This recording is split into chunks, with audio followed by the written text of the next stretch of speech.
میرا ذاتی تجربہ یہ ہے کہ جہاں عورت کی عزت نازک ہوتی ہے وہاں مرد کا روح بھی ناقابل اعتبار ہوتا ہے، خصوصاً جب باپ بھائی ان پڑھ دیہاتی ہوں تو جھوٹی غیرت کے نام پر لڑکیوں کے جذبات اور ارمانوں کا سودا کر دیتے ہیں۔ شوہر ہے تو وہ مجازی خدا بن کر اس کی خودی سے ان کو محروم کر دیتا ہے، تاہم سارا الزام مردوں کو دینا بھی نا انصافی ہے، کیونکہ اکثر عورتیں فریب اپنی مرضی سے کھاتی ہیں۔ اگر وہ چاہیں تو اپنی زندگی کی خوبصورت راہیں نہایت ہوشیاری سے متعین کر سکتی ہیں، مگر تقدیر کے ہاتھوں میں اپنا سب کچھ سونپ کر وہ خود اپنی بربادی کو دعوت دے دیتی ہیں۔ جبکہ قدرت نے کچھ کام تدبیر کے زیر اثر رکھے ہیں، وہ تدبیر سے ٹھیک کیے جا سکتے ہیں۔ تبھی تو کہا جاتا ہے کہ روتی ہوئی ہر عورت اور ہنستے ہوئے ہر مرد پر اعتبار نہیں کرنا چاہیے۔ میری تباہی کی کہانی میں زیادہ دوش میرا ہے یا میرے والدین کا؟ یہ الزام اپنے والدین پر لگانا تو مجھے زیب نہیں دیتا، کیونکہ انہوں نے تو میرے سنہری مستقبل کے خواب دیکھے تھے۔ میں نے خود ہی اپنے خوابوں کا سنہری جال خود پر اس طرح ڈالا کہ وہ مجھ سے دور ہو گئے۔ انہوں نے میرا نام رحمت اس لیے رکھا تھا کہ بیٹی ان کے آنگن میں رحمت بن کر اتری ہے۔ بڑی منتوں مرادوں سے انہوں نے مجھ کو رب سے مانگا اور پا لیا۔ اگر انہیں معلوم ہوتا کہ بیٹی نہیں بلکہ اپنی عزت کی اجلی اور سفید چادر کے لیے سیاہ دھبا مانگ رہے ہیں تو شاید وہ پیدا ہوتے ہی میری زندگی کا چراغ گل کر دیتے۔ دونوں بھائیوں اور میری عمر میں بہت فرق تھا۔ وہ کالج جاتے تھے جب میں پیدا ہوئی۔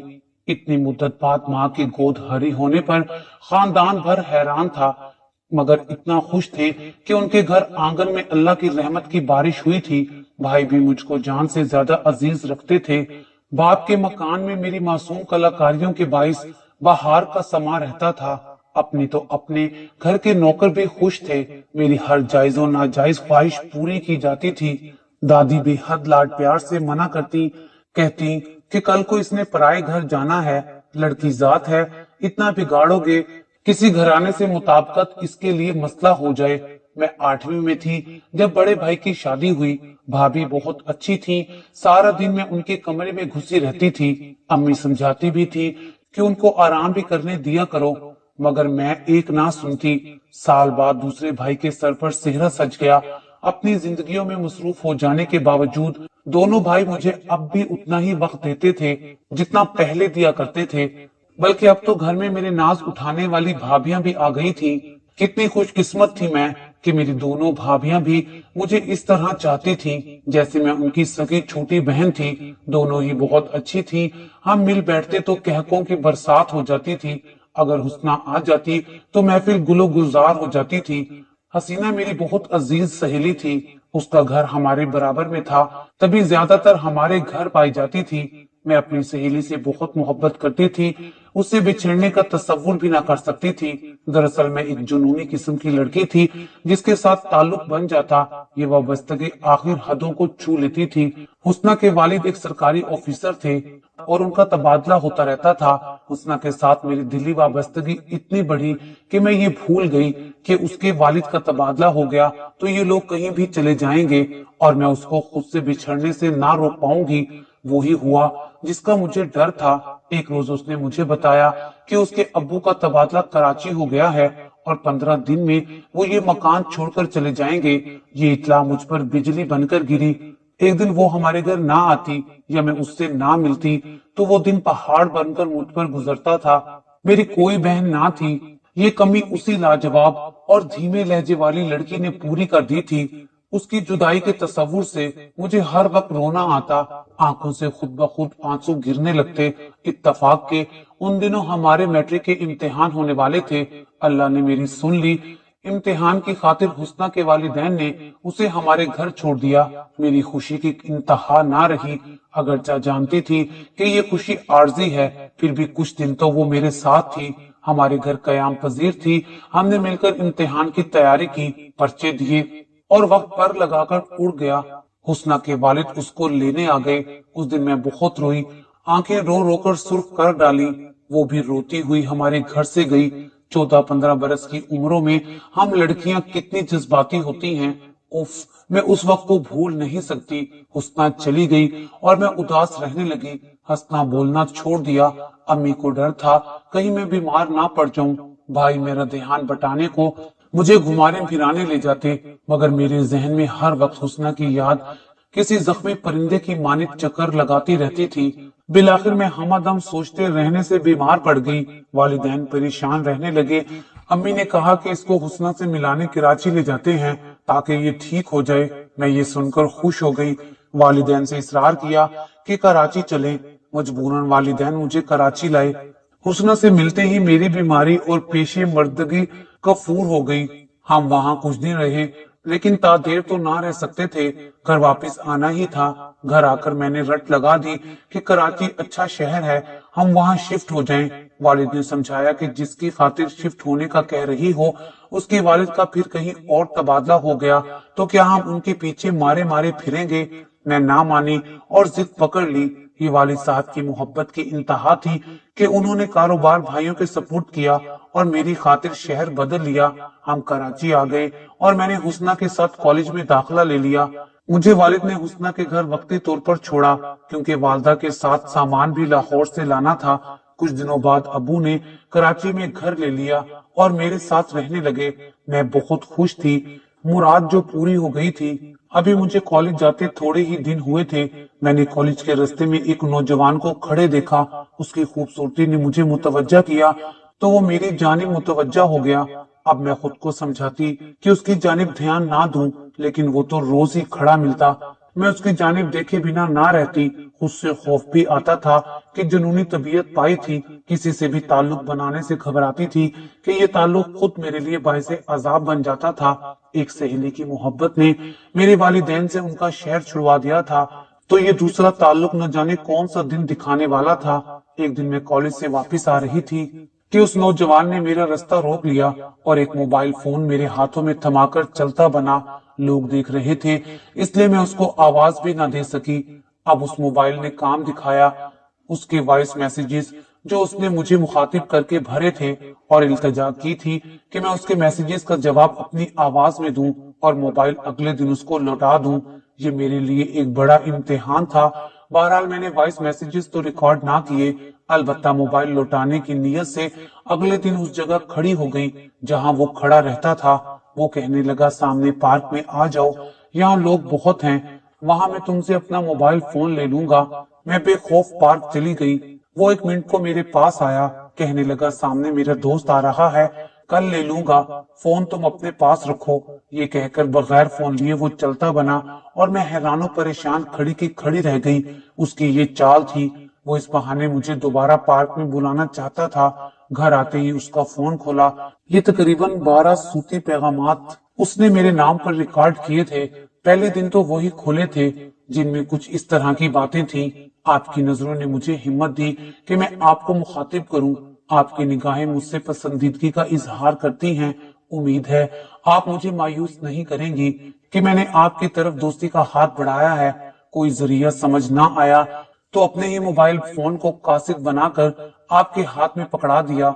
मेरा नंबर इसमें फीड है, राब्ता रखना चाहे तो अपने पास महफूज कर लें। अभी मैं उसके ये पैगामात एक एक करके पढ़ रही थी कि अम्मी कोई शय लेने मेरे कमरे में आ गई। उसका मोबाइल फोन मेरे हाथ में था, लेकिन वालदा ने ध्यान ही ना दिया। वो अपनी मतलूबा चीज उठाकर चली गई। अम्मी मेरे कामों में बहुत कम दखल देती थी। काश वो उस दिन गौर कर लेती कि मैं किसका मोबाइल पकड़े हूँ। उन्होंने तो मुझे ना टोकने की कसम खाई हुई थी। वालिदैन मुझे बड़ा अहम समझते थे। मेरी हर बात उनके लिए हुक्म का दर्जा रखती थी। इस बात ने मेरा दिमाग खराब कर दिया था। खुद को ना जाने क्या समझने लगी थी। मैं ये समझने लगी कि मेरा हर फैसला ठीक होता है, इसमें गलती की कोई गुंजाइश नहीं होती। अब अगले दिन का मुझे बेचैनी से इंतजार था। उसका मोबाइल मेरे दिल का बोझ बन गया था। चाहती थी कि कल ही लौटा दूं और उसको चंद बातें भी सुना दूं। अगले रोज उसको देखकर ना जाने क्या दिल को हुआ कि खरी खरी तो ना सुना सकी, अलबत्ता ये जरूर कहा कि इस तरह किसी लड़की के हाथ में सरे राह अपना मोबाइल पकड़ा देना कहाँ की अक्लमंदी है। अगर इस पर मैं तुम्हारे खिलाफ कोई कार्रवाई करना चाहूँ तो पूरा सबूत मेरे पास मौजूद है। मुझे यकीन है कि तुम मेरे खिलाफ कोई कार्रवाई नहीं करोगी।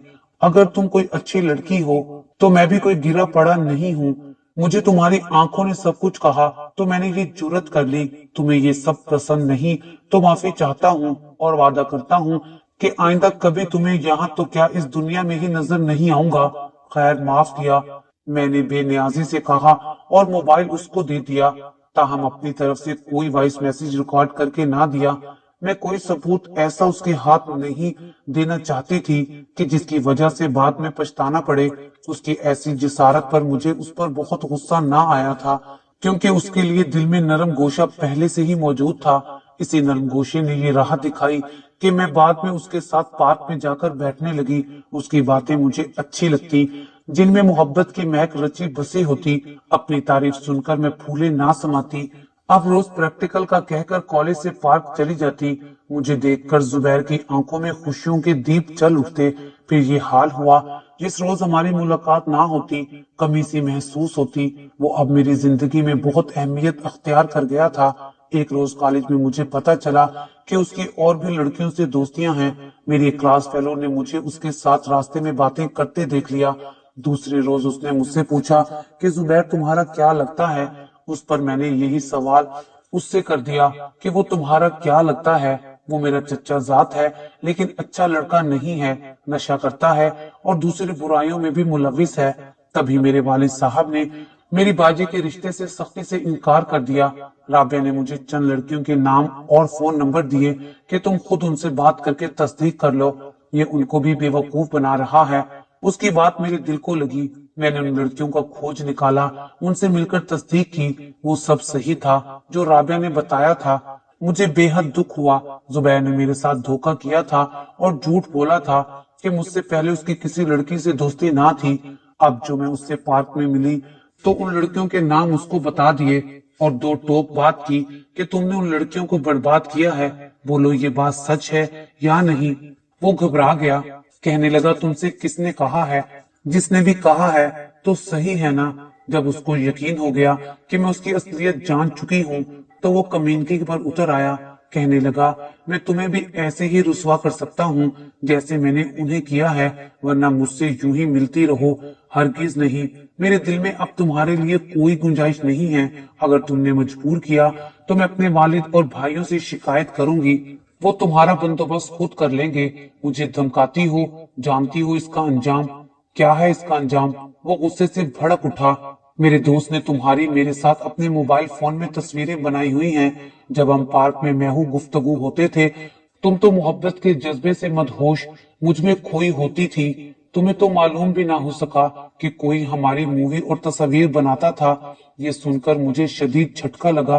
तो क्या कोई मोहब्बत का निकाब ओढ़कर इतना भी गिर सकता है? अच्छा, मैं माजरत करती हूँ जो मैंने तुम्हें गुस्से में कह दिया, लेकिन तुम वो तस्वीरें और मूवीज अपने दोस्त के मोबाइल से डिलीट कर दो। वो तो मैं कर दूंगा, उसका फोन मेरे ही घर पड़ा है। मुझे कैसे यकीन आए कि तुम वाकई डिलीट करोगे? यकीन ना आए तो अभी मेरे साथ चलो, तो अपने हाथ से वो सारी तस्वीर और मूवीज डिलीट करवा डालो। मैं उसकी बातों में आ गई और उसके साथ चली गई। मुझे खुद पर जरूरत से ज्यादा एतमाद था। वो घर हमारे घर से ज्यादा दूर भी नहीं था जहाँ जुबैर मुझे ले गया था। मेरा ख्याल था कि वहाँ और लोग भी होंगे, लेकिन वहाँ कोई मौजूद नहीं था। उस खाली मकान में उसने मेरे बुरा भला कहने का बदला ले लिया और हद से बड़ी मेरी खुद एतमादी ने मेरे गरूर को खाक में मिला दिया। इतनी बड़ी कीमत लेकर उसने वो मोबाइल दिया जिसमें मेरी और उसकी पार्क वाली तस्वीरें और मूवीज थी। मैंने इन सब चीजों को खुद डिलीट किया तो मेरी जान में जान आई कि अब मैं रुसवाई के खतरे से बाहर हो गई हूँ। लेकिन ये तो मेरी खाम ख्याली थी। ऐसे तेज तरार गलत किस्म के आवारा लड़के भला इतनी आसानी से पीछा कहाँ छोड़ते हैं। उसने मेरी तस्वीर एक और मोबाइल में महफूज कर रखी थी जो उसने फेसबुक में डालकर मुझे सारे जमाने में रुसवा कर दिया। ये तो मैं सोच भी ना सकती थी कि वो इतना सफाक दिल होगा। उसने मोहब्बत के इतने कोलो इकरार करके भी हया ना की। मुझसे बड़ी भूल हुई कि उसकी खूबसूरती के जाल में फंसकर उस पर एतबार किया। दरअसल माँ बाप ने इतना मुझे प्यार और एतमाद दिया था कि मेरा ख्याल था कि मैं चांद पर भी उड़कर चली जाऊं तो जा सकती हूँ। कोई भी अजनबी और तन्हा जगह मुझे नुकसान नहीं पहुंचा सकती। फेसबुक पर मेरी तस्वीरें चलने से मैं ही बदनाम ना हुई, मेरे घर वाले भी किसी को मुंह दिखाने के काबिल ना रहे। मेरी जिंदगी बर्बाद हो गई, बल्कि जिंदगी ही बदल गई। मेरे वालिद रुसवा, भाई भी बदनाम। उनके लाड प्यार को मैंने अपनी नादानी से रुसवाई के अंधेरों में धकेल दिया। अब्बू बिल्कुल खामोश हो गए। उन्होंने मुझसे बात करना तक तर्क कर दिया। पहले मैं क्या थी और आज मैं क्या हूँ। कभी कभी इंसान की जरा सी लफ्जिश उसको इज्जत भरी जिंदगी से बाहर निकाल फेंकती है कि वो मुंह के बल जा गिरता है और फिर तमाम उम्र उठने के काबिल नहीं रहता। जुबैर ने तो मुझे बर्बाद करके घर बसा लिया है, लेकिन मैं अपने घर में भी अजनबी हूँ। मेरा तजुर्बा भी यही कहता है कि रियाकार मर्द का कोई एतबार नहीं होता। वो एक ऐसे सांप की तरह होता है जो मौका पाते ही डस लेता है। कुछ तो ऐसे भी होते हैं जो अपनी हवस की खातिर कितनी ही मासूम और बेगुनाह लड़कियों की जिंदगियां उजाड़ते चले जाते हैं। शायद वो अपनी हवस की शिद्दत में योम हशर को भी भूल जाते हैं। खूबसूरती उस पर सोने पर सुहागा के काम करती है। ये एक ऐसा पर्दा है जो इंसान के अंदर की सूरत को बिल्कुल छुपा लेता है। तब औरत हो या मर्द, उसकी पहचान मुश्किल हो जाती है कि वो धोखा देने वाला है या धोखा खाने वाला। मैं भी ऐसे ही एक हसीन चेहरे के फरेब में उलझ गई थी, तभी धोखा खा गई। फिर जब उसकी शख्सियत से पर्दा उठा, बहुत देर हो चुकी थी। खुद फरेबी की धुन में मैं वापसी के सारे रास्ते गवा चुकी थी। कुदरत ने मुझे ऐसी सजा दी कि मैं वीरान हो गई। सच कहते हैं, लड़कियां कांच के खिलौनों की मानित होती हैं। उनके लिए जिंदगी एक टेढ़ा मेढ़ा रास्ता है जिसके इर्द गिर्द लातादाद कांटे बिखरे रहते हैं। जरा देर को पैर रास्ते से उतर जाएं तो तमाम जिस्त जख्मी ही रहते हैं। जब तक सर पर बाप या भाइयों का हाथ ना हो, उसकी अपनी बहादुरी और समझदारी एक बेमायनी शय है। हमारे यहाँ बिलाशुबा वालिद और भाइयों की तरफ से उनकी बड़ी तवज्जो और तहफ्फुज हासिल होता है, मगर हैरत का मकाम तो ये है कि कभी वालिद और भाइयों की तरफ से भी इन नाजुक आपगीनियों को ठेस पहुंच जाती है और ये टूट कर बिखर जाते हैं। जैसा जख्म मैंने जिंदगी से खाया, काश कोई दुश्मन भी ना खाए। ये वक्ती दोस्तियां सिर्फ एक जिंदगी नहीं, बल्कि खानदान की इज्जतें पामाल करने के लिए काफी होती हैं। अब सोचती हूँ कि अगर रोक टोक होती और हर बात पर एतबार ना कर लिया जाता तो मैं इतनी बड़ी आजमाइश से बच सकती।